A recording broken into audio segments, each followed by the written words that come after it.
Good morning, I'm Steve Johnson with a reminder you can get our iPhone, iPad, and Android app and watch the Dove News on demand on your mobile app as well as on the Dove Roku channel as well.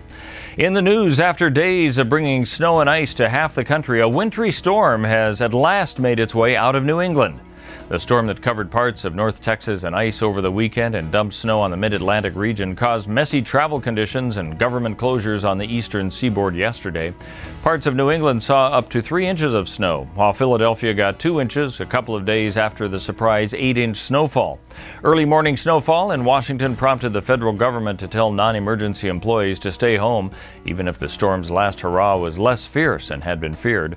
Forecasters say that more wintry weather could be on the way for the region this weekend.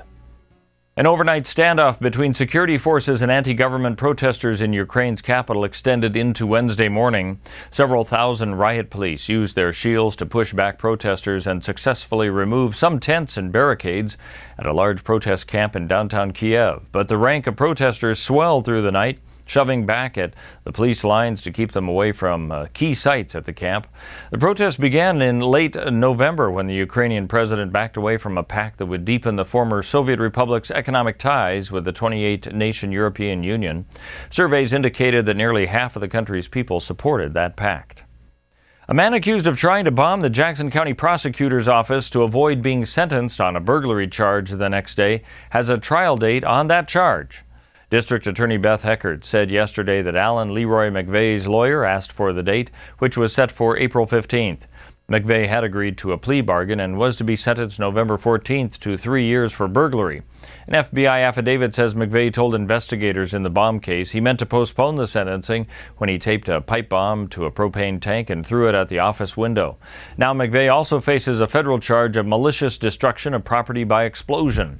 Defense attorney David Orff didn't immediately return a call on the comments.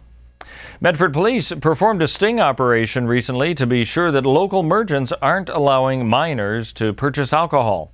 An underage decoy would go into a store and attempt to purchase alcohol. 4 of the 10 stores allowed the minor to buy the alcohol without checking.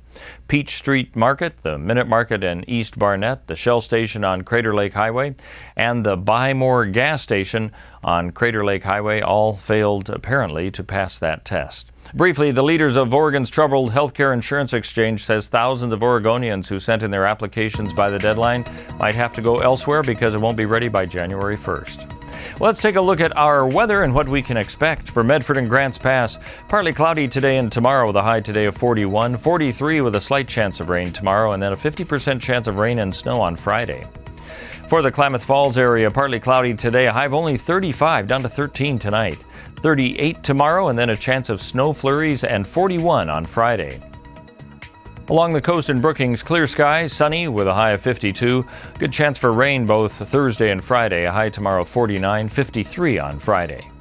For the Port Orford and Coos Bay area, partly cloudy today, a high of 52. 70% chance of rain tomorrow, 51 the high for Friday, 50 degrees expected tomorrow.